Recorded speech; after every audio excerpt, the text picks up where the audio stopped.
16 de marzo de 1943. El U-Boat nazi U-653 llega con dificultad a la base tras un mes de combate en el Atlántico Norte. ¡Iniciad motores! El submarino tiene problemas en los motores. El vigilante del puente ve un pequeño destello rojo en medio de la oscuridad. ¡Contacto enemigo! Un marinero que se enciende un cigarro en la cubierta ha revelado la presencia de un barco aliado. Miran a los alrededores y descubren que están rodeados por docenas de sombras fantasmas. Estamos en medio del convoy. De algún modo, el U-653 se encuentra navegando en medio de un convoy aliado. Un accidente fortuito crea las bases de la batalla de convoyes más grande de la Segunda Guerra Mundial.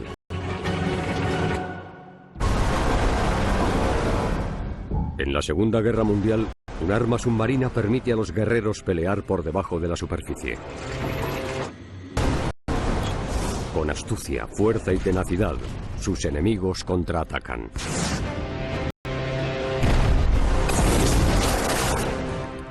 Es una apuesta desesperada, revolucionaria y en ocasiones primitiva para cambiar el curso de la guerra. Sus historias son leyenda. Segunda Guerra Mundial. Infierno bajo el mar. La confrontación del Atlántico.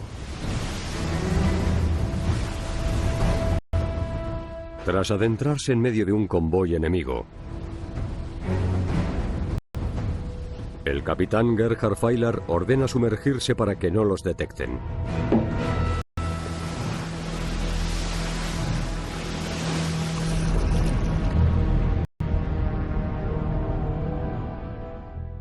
¿Cómo vais?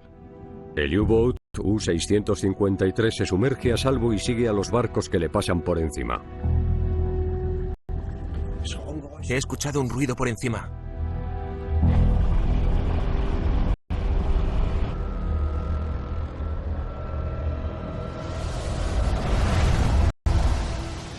Horas más tarde, Feiler vuelve a salir a la superficie justo detrás de las columnas de barcos, para enviar una señal de avistamiento de convoy al cuartel general. En 1 hora 28 U-Boats se sintonizan con el U-653 para crear una de las fuerzas de Wolfpacks más grandes de la historia. ¡Todo recto!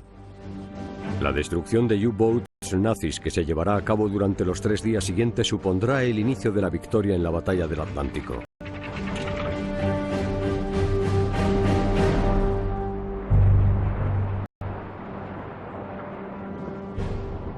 ...15 de marzo de 1943... El convoy aliado HX-229 se abre camino entre los mares tormentosos en un rumbo de norte a norte por el oeste. Los barcos de guerra escoltan a los buques mercantes por protección. Más de 3 años en guerra y la mayoría de los bienes y de las materias primas necesarios para el esfuerzo bélico se transportan en convoyes desde Estados Unidos hasta Gran Bretaña. La ventaja de los convoyes es que tienes el resto del mar vacío y concentras tus defensas alrededor del único objetivo que importa. Los submarinos tienen que centrar sus ataques. Todos los convoyes reciben nombres para identificarlos.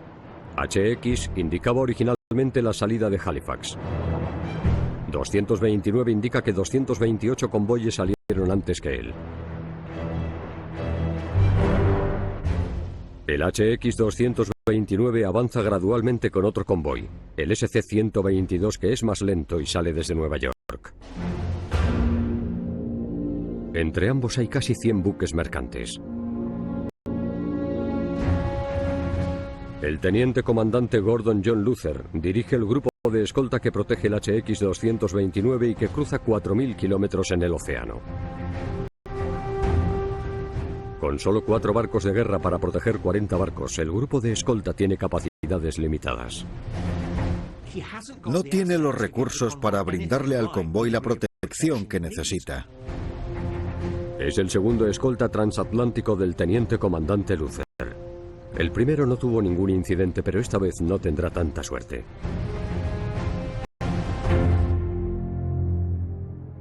La inteligencia naval nazi lo espera. Cuando los dos convoyes salieron de Estados Unidos, el B-Dienst, el servicio de inteligencia alemán, fue capaz de leer las señales del convoy aliado.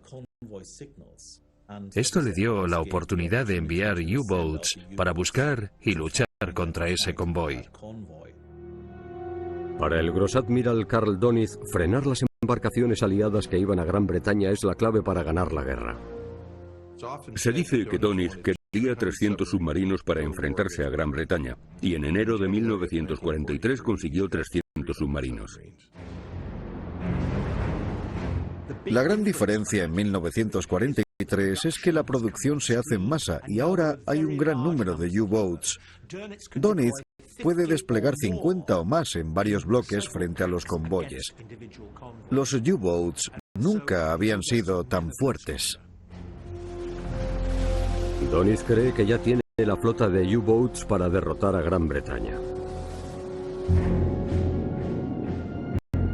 A principios de 1943, casi 11 millones de toneladas de materias primas, provisiones y alimentos se hundieron en el Atlántico. Gran Bretaña estaba en un punto crítico. Cerca del 22% de todas las embarcaciones que navegaron entre el 1 y el 21 de marzo no fue capaz de llegar al otro lado. Es el periodo más negro de la guerra, es casi catastrófico. Sin embargo, para Dönitz, el reto sigue siendo localizar los barcos aliados. Su tripulación lleva a cabo la táctica del Wolfpack. Un Wolfpack es un grupo de submarinos alineados frente a una ruta de convoy conocida. De ese modo se detectan los convoyes que pasan entre medias. Si se ve un convoy, se envía un mensaje con una señal de localización al cuartel general de los U-boats. Se les pide a los submarinos de los alrededores que converjan y se preparen para atacar. La única posibilidad para luchar contra un convoy con U-boats sería hacerlo de manera simultánea. Un ataque con varios U-boats para que los escoltas estén ocupados y permitan a los demás submarinos lanzar torpedos contra los buques mercantes. Dönitz coloca un Wolfpack, el grupo Raubgraf, al noroeste de Terranova. En esta ocasión, Dönitz tiene información sobre un convoy muy numeroso que va del oeste al este con provisiones para las fuerzas aliadas. Pone en ruta sus grupos de batalla submarina para interceptar dicho convoy. Pero Raubgraf ataca primero a un convoy aliado diferente y revela la posición del Wolfpack. Inmediatamente los aliados cambian el rumbo de ambos convoyes, el HX-222 y el SC-122. Con la ayuda de los vientos del poniente, los dos convoyes esquivan al Wolfpack Raubgraf. Están a salvo, por ahora.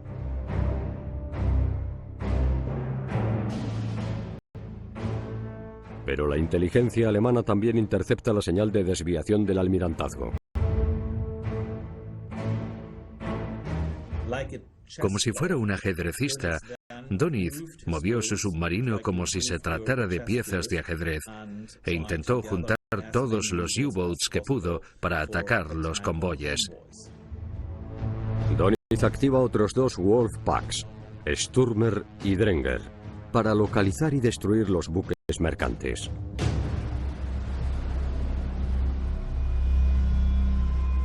El convoy del teniente comandante Luther aún está a 5 días de su destino en Liverpool y se acerca a la parte más peligrosa de su viaje, lo que algunos llaman la garganta del diablo. Los alemanes tenderían a agruparse en Wolfpacks en esta zona, en el Atlántico Central, y a principios de 1943 había muchos U-boats. La protección de los barcos aliados se consigue con cobertura aérea. Los aviones de gran alcance tienen radares y cargas de profundidad para hundir los U-boats y disuadir los ataques contra los buques mercantes. Pero el Atlántico Central es una expansión de océano mayor que el alcance de la asistencia aérea.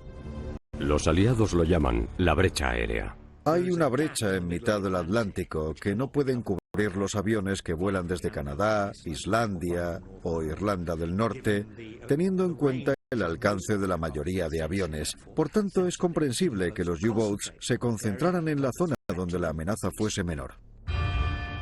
Los barcos tardan 2 o 3 días en cruzar la brecha aérea.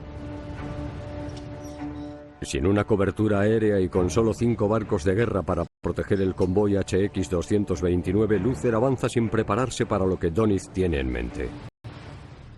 En algún punto del estrecho entre los grandes bancos de Terranova y las proximidades de Irlanda te van a encontrar.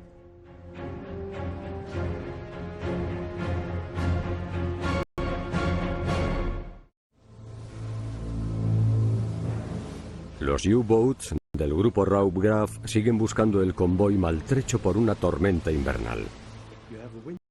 El viento sopla a unos 100 o 110 kilómetros por hora. A veces da en la cara de la tripulación. La temperatura está ligeramente bajo cero.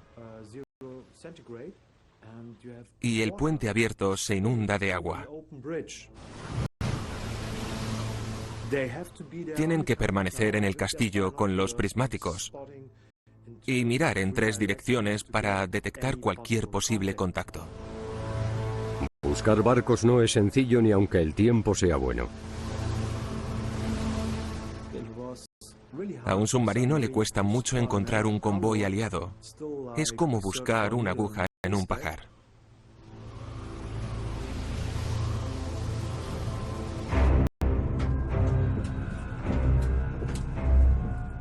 Después de operar con el grupo Raubgraf durante un mes, ¡Iniciad motores! el motor de estribor del U-653 falla. Les queda poca gasolina y el capitán Gerhard Feiler debe encontrar un tanque de combustible antes de regresar a la base para repararlo. A pesar de su menguante capacidad para atacar, los vigilantes siguen en sus puestos. Mientras renquean, ¡Contacto enemigo! el vigilante realiza un sorprendente descubrimiento. La visibilidad es muy mala, pero desgraciadamente en uno de los barcos alguien se enciende un cigarro y eso muestra un destello y le dice al submarino que allí hay un objetivo. El U-653 navega justo en medio de un convoy aliado. Feiler no tiene torpedos para atacar, pero está al mando del U-Boat más potente del Atlántico. Estamos en medio del convoy. Debe mantener al convoy al alcance, pero sin que le descubran. ¡Todo recto! Feiler ordena sumergirse ¡Vamos, vamos, rápido! ¡Alarma! para seguir siendo invisibles. ¡Vamos, más deprisa, vamos! La tripulación no esencial se da prisa por sumergir la proa.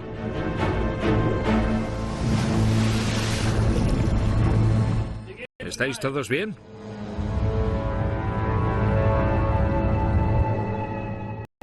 Escuchan, discerniendo diferentes barcos del convoy que les pasan por encima.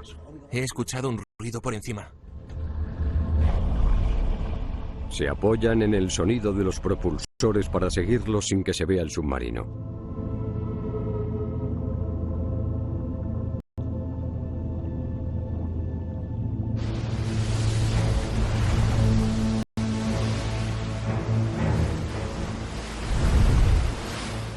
Horas más tarde, Feiler vuelve a salir a la superficie justo detrás de las columnas de barcos y de sus escoltas. Siguen sin detectarlo. El operador de radio envía un informe de avistamiento codificado al cuartel general de los U-Boats. 3 letras en código Morse. Si un submarino en la zona operacional está en contacto con el enemigo, informa de la posición para que puedan interceptar el rumbo y realizar un ataque nocturno coordinado cuando tengan los submarinos suficientes. El Wolfpack utiliza libremente la radio, no se puede hacer de otro modo. Carl Doniz es la mente maestra. Lo controla con un radioenlace de alta frecuencia. Así puede moverse hacia arriba, abajo, izquierda, derecha, delante o detrás, según los datos. El informe de avistamiento ilusiona a Doniz. Tiene un objetivo preciso. El resto del grupo Raub Graf está a 130 kilómetros. Doniz les ordena desplazarse a máxima velocidad hacia el convoy.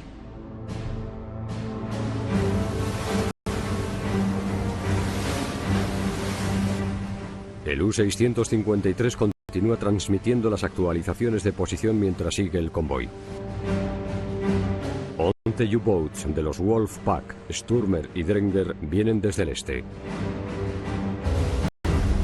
Al caer la noche, 38 U-boats avanzan tras los barcos ligeramente defendidos. Se reunió uno de los mayores números de U-boats para atacar esos convoyes. Con muy poco combustible, Faylar tiene que repostar y regresar hasta un puerto. Pero ahora el U-615 y otros 3 U-boats acechan el convoy HX-229 y las miles de toneladas de mercancías aliadas que protege. Envían una pequeña señal codificada para actualizar su posición cada 2 horas.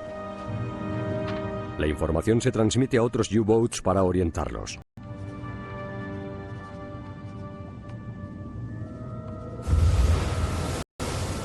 Los Wolfpacks se juntan, pero necesitan más U-boats para lanzar un ataque completo. Siguen el convoy de Luther en la brecha aérea. El mayor número de hundimientos y la mayor zona de operaciones se producen en la brecha aérea del Atlántico Norte porque es el lugar en el que a finales del 42 y a principios del 43 podían utilizar submarinos con impunidad. El comandante del U-boat sabe que solo tienen 2 o 3 días para llevar a cabo su asalto antes de que la cobertura aérea aliada llegue para ahuyentarlos. ¡Vamos!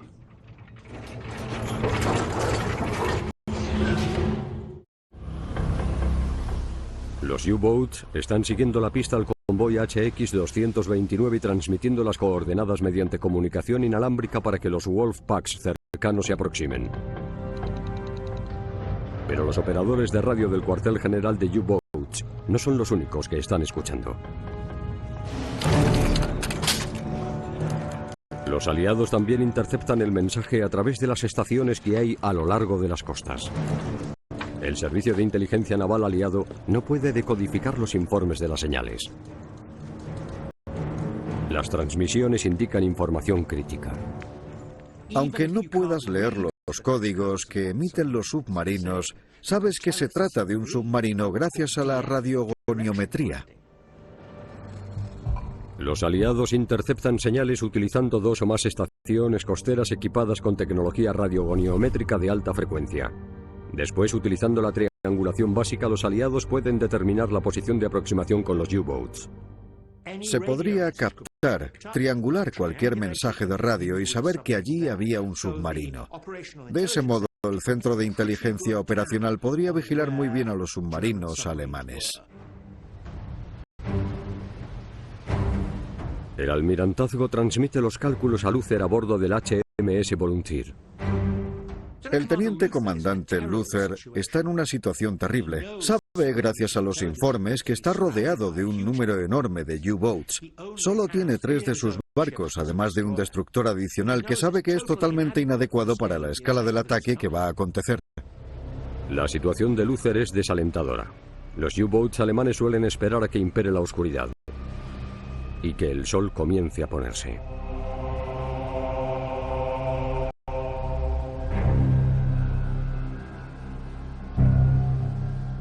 El ataque se suele producir por la noche, en medio de la oscuridad, y mientras los submarinos solamente asoman el castillo. Vas a máxima velocidad, así que básicamente te atacan barcos con torpedos a motor en alta mar. Luther, que espera el ataque por el norte, posiciona su barco, el HMS Volunteer, en la columna de babor de sus buques mercantes.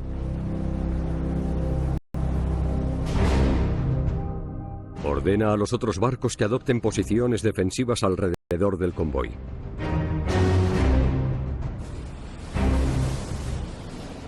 Ya hay 7 U-boats nazis cerca. Doniz esperaría hasta que hubiera suficientes, 6, 8 o incluso 15 o 20 en algunos casos, alrededor del convoy, y entonces daría la orden en el momento adecuado, en la oscuridad de la noche, para tener libertad de ataque. A bordo del U-603, Emerged. el lugarteniente Bertelsmann se prepara para un ataque en la superficie. Bertelsmann logra colocarse entre dos de los buques escoltas. Uno de ellos, el HMS Beverly, un destructor americano al servicio de la Marina Real, y una de las corbetas. Hábilmente maniobra entre los escoltas y puede disparar su torpedo hacia el convoy. Mientras Bertelsmann se alinea para disparar, el teniente comandante Luther ordena que el convoy gire hacia el sur, esperando evadir los U-boats que han detectado al norte y al oeste. Necesitas suerte, porque aunque te coloques en posición, lo cual es perfecto, en cuanto se mueva el convoy, la posición quedará inservible, y otro submarino que antes tuviera una posición estúpida conseguiría repentinamente una perfecta. El desvío de Luther coloca a Bertelsmann en una situación para atacar antes de lo que esperaba. El U-603 y su tripulación llevan más de un mes en el mar. Ya han hundido 2 barcos de otro convoy. Solo les quedan 4 torpedos. Pero algunos están equipados con una nueva tecnología llamada FAT. Alemania ha desarrollado un nuevo torpedo con un patrón de recorrido llamado FAT. No tienes que penetrar en el convoy, basta con disparar un torpedo desde fuera del convoy y este llevará a cabo un patrón. Un torpedo armado con un sistema de dirección FAT permite hacer giros y barridos regulares hasta que se quede sin combustible o colisione. Además hace pensar que los U-boats están dentro del convoy aunque estén fuera. Pero es arriesgado. Los torpedos FAT no discriminan entre barcos aliados y U-boats alemanes. Ambos están en peligro. ¡Empujad! El operador de radio de Bertelsmann alerta a los U-boats de que están a punto de lanzarse los torpedos armados con FAT. Cuando un submarino recibe la información de un submarino que dispara un torpedo FAT, tiene que abandonar la zona en la que se está moviendo el torpedo, o bien sumergirse más profundo para que el torpedo pase por encima de él. Cargad los torpedos 1 y 3. Ordena a su tripulación que dispare los torpedos que faltan. ¡Fuego!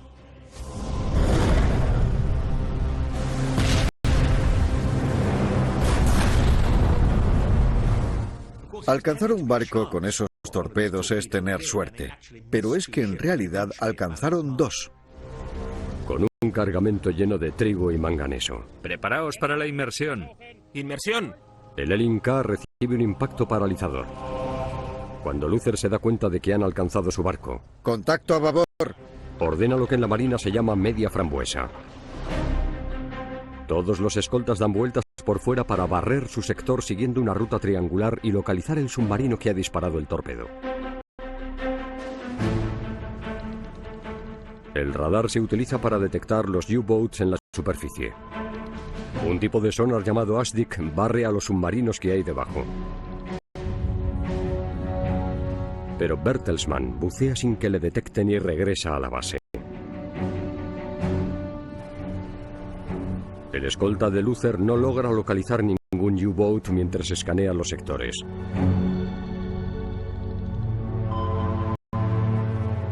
Pero durante su barrido, el HMS Pennyworth descubre los botes salvavidas del Elling K, el barco hundido por Bertelsmann. El convoy de Luther carece de un barco diseñado para el rescate. El procedimiento del convoy estándar implica que el último buque de cargamento en la columna rescate a los supervivientes. Pero los marineros del Elling K se han quedado atrás. Ahora los pocos y preciados barcos escolta del teniente comandante Luther están ocupados en el rescate. Se acerca la medianoche. Solo 3 escoltas están posicionados para defender los barcos, los bienes y la tripulación del convoy HX-229. Más U-boats convergen y adoptan posiciones de ataque. El U-758, comandado por Helmut Mansek, lleva 12 horas en contacto con el convoy. Enemigo a 200 metros. Se mueve por el lado de estribor desprotegido. Permiso para disparar. Dispara 4 torpedos en el convoy. Alcanza 2 buques mercantes. Comienza el caos para los aliados. ¡Fuego! Casi simultáneamente. Otro U-Boat dispara. El efecto es devastador.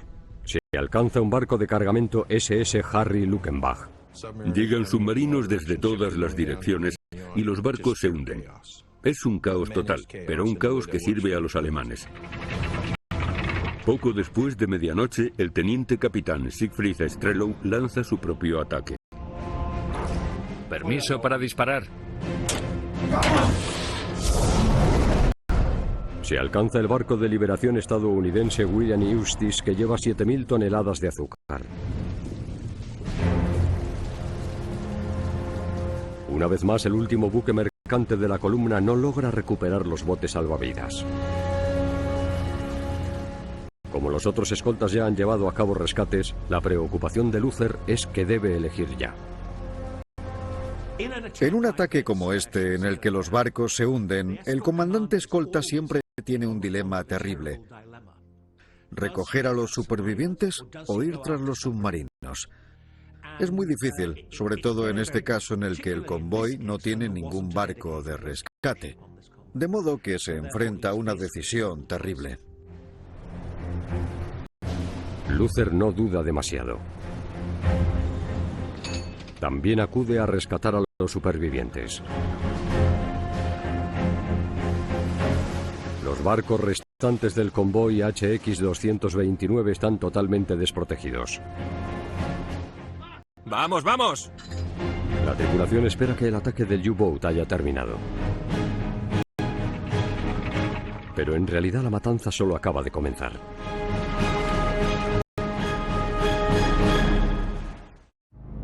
Sin embargo, pasan los minutos, pero no se produce ningún ataque.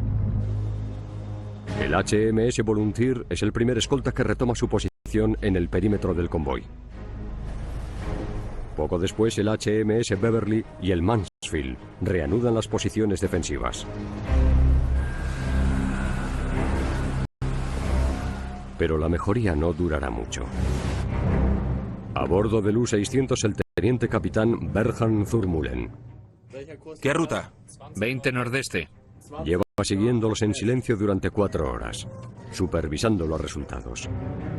Tras completar su formación en U-Boat en septiembre de 1941, Thurmulen estaría al mando y sería el único comandante del U-600.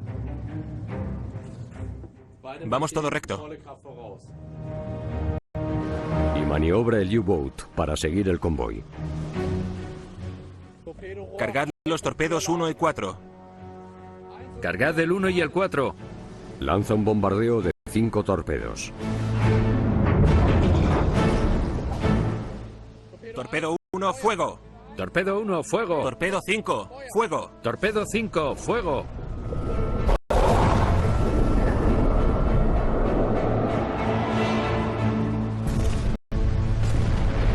Tres disparos lo alcanzan, incluyendo el Princesa del Sur, un tanque que lleva 10.000 toneladas de combustible. Los U-Boats martillean constantemente el convoy. El U-600 hunde un tanque.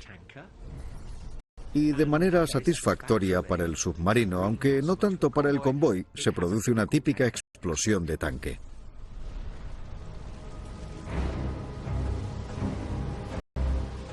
Luther ordena que 2 escoltas realicen un barrido a estribor. Su propio barco, el HMS Volunteer, vigila a babor.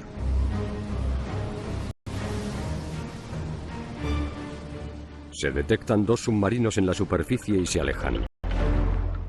Luther hace todo lo que está en sus manos. Espanta submarinos, pero no tiene los recursos suficientes para atacar. Eco orientación 320, a la derecha. Aunque los escoltas detectan los U-Boats con su ASDIC, los persiguen sin éxito. Pero el ataque de Thurmulen es el último de la noche.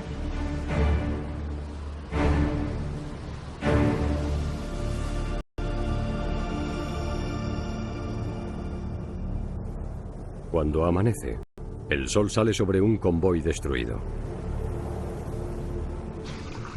Se han rescatado a 447 de los 590 marineros gracias a la rápida respuesta de los hombres de Luther. Los U-Boats del Raub Graf logran hundir con éxito 8 buques mercantes del HX-229. A unos 150 kilómetros de distancia también han atacado al convoy SC-122 por la noche. Uno de los primeros U-Boats del grupo Stürmer establece contacto y desaparecen 4 barcos más. El primer ataque de los U-Boats del primer grupo hunde 12 barcos aliados. Es una proporción bastante buena. Es una lucha unilateral. Solo se dañan 2 U-Boats en la batalla.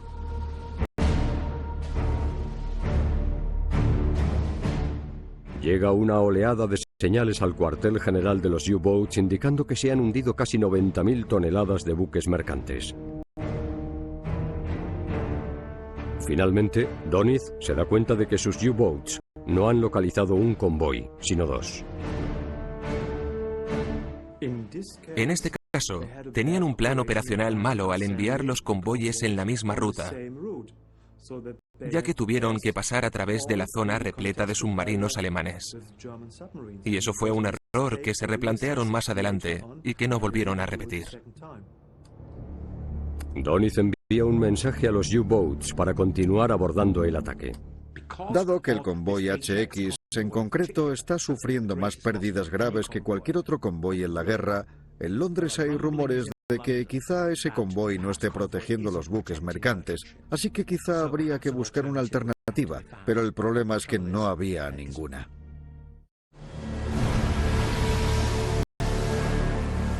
Durante los días siguientes, la crisis tan solo se endurece para los aliados. Bastante más atrás, el HX-229 está alcanzando el convoy aliado que avanza despacio, el SC-122. Los U-Boats nazis han dado caza a casi 100 buques mercantes apenas defendidos, en solo 150 kilómetros cuadrados. A la mayoría de los primeros submarinos en Raub Graf le queda poco combustible y torpedos, ya que los ha gastado en la batalla. Pero los submarinos Stürmer y Dränger comienzan a reivindicar su presencia.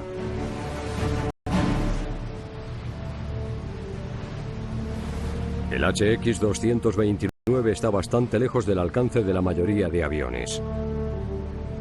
Si no se hubiera desviado tanto hacia el sur, habría sido posible la asistencia aérea. Pero desde el 17 de marzo el convoy está en la brecha aérea.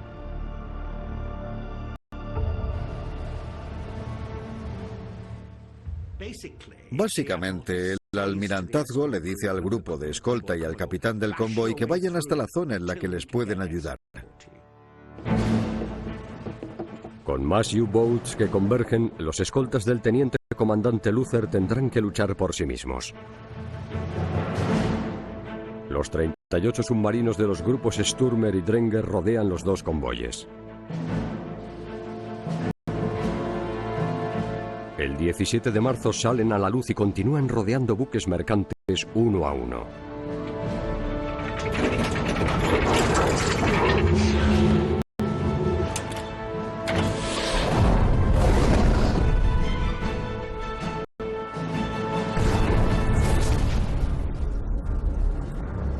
El tamaño de esta batalla es realmente extraordinario. Hay más de 100 activos involucrados en ambos bandos, entre escoltas, buques mercantes y U-Boats. Doniz ha enviado más de 50 U-Boats, de los cuales 40 han establecido contacto. Esta es la extraordinaria escala de la batalla.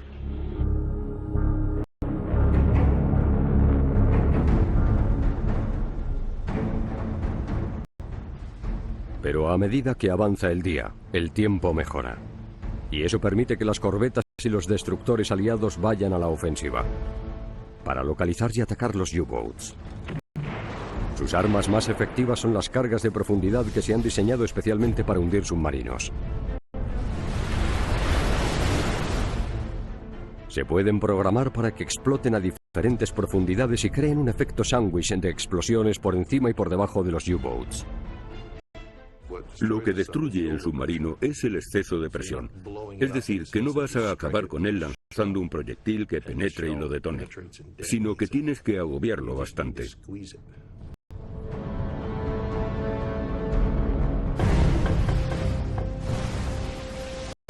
En su primera patrulla, el teniente capitán Kurt Lange está al mando del U-530. Acaba de localizar un HX-229 y ha enviado un mensaje de avistamiento. Buque de cargamento a babor. ¡Alarma! Cuando se sumerge para evitar que le descubran, el destructor HMS Beverly Nuevo contacto. le alcanza con su ASDIC y recarga. El U-530 se sumerge para evitar un ataque.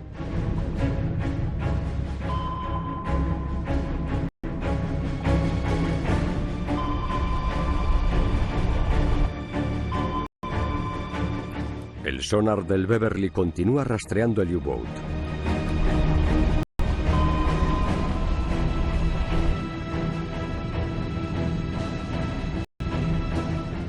Guiando su posición por los contactos. El HMS Beverly lanza cargas de profundidad por la borda.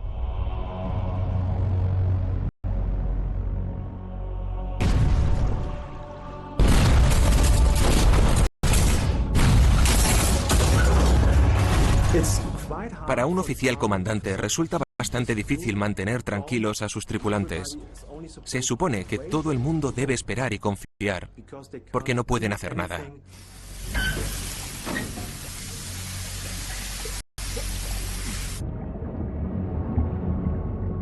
Se han dañado las estructuras internas por las explosiones y empieza a llenarse de agua. El peso añadido hunde el U-Boat. El submarino se hunde casi 250 metros. Todo el mundo está muy nervioso. Puedes tener mucha adrenalina dentro y no puedes soltarla. No te puedes mover.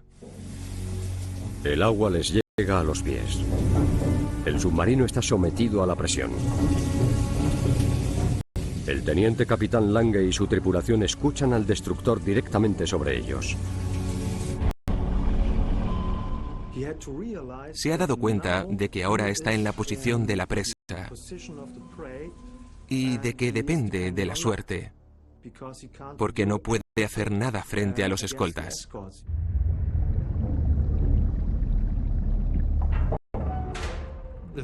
El problema de los submarinos es que no hace falta que se dañen demasiado. Si el submarino se hunde, todos se hunden con él y nadie vuelve a casa.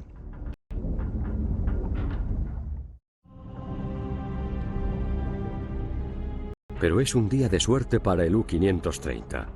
El HMS Beverly pierde el contacto con el U-Boat.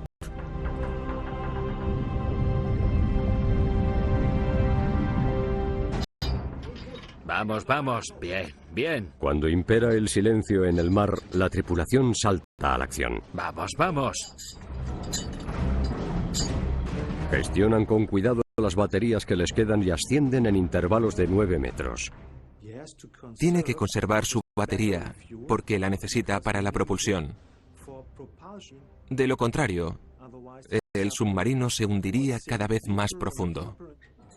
Vamos, vamos, vamos. Tras el ataque de 2 horas, el agonizante U-Boat de Lange sale a la superficie. La odisea ha terminado. ¡Lo hemos conseguido! Sí, menos mal. ¡Qué bien! Tienen suerte de seguir vivos.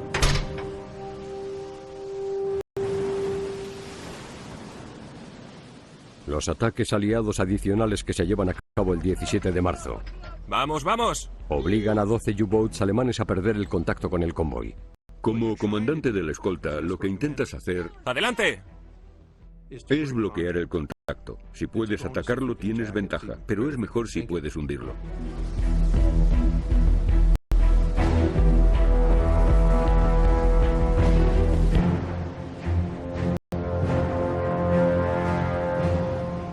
Gradualmente la balanza se inclina a favor de los aliados, aunque los U-Boats se vayan recuperando los convoyes y acercan al límite de la brecha aérea. Los aviones aliados pueden alcanzar los convoyes desde Europa. Ahora acechan a los Wolfpacks en el aire. Los patrulleros aéreos de gran alcance Liberators, Sunderlands y Fortresses ofrecen cobertura al convoy y dan un pequeño alivio a los agotados escoltas.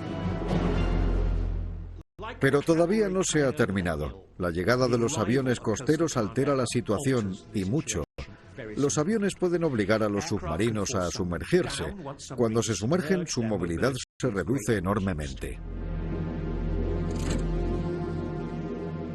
Un escuadrón volador 206 Fortresses sobrevuela el convoy confiando en pillar desprevenido a un U-Boat.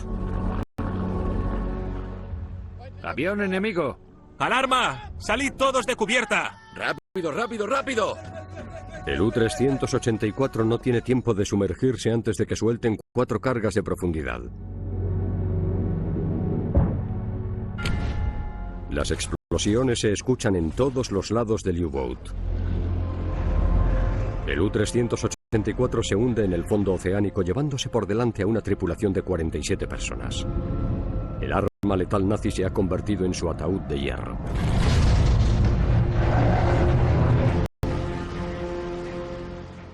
Ahora, el convoy está bajo el paraguas aéreo, que puede resultar bastante agresivo. Así que lo más sensato es que los U-Boats se retiren y vuelvan a la brecha para buscar otro convoy fuera de la cobertura aérea. Finalmente, Doniz suspende el ataque.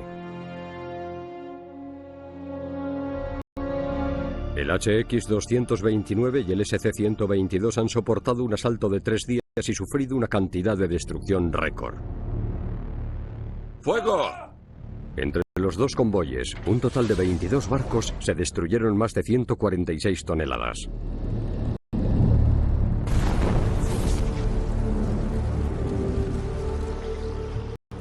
En los buques que quedaron se rescató a más de 1.100 supervivientes.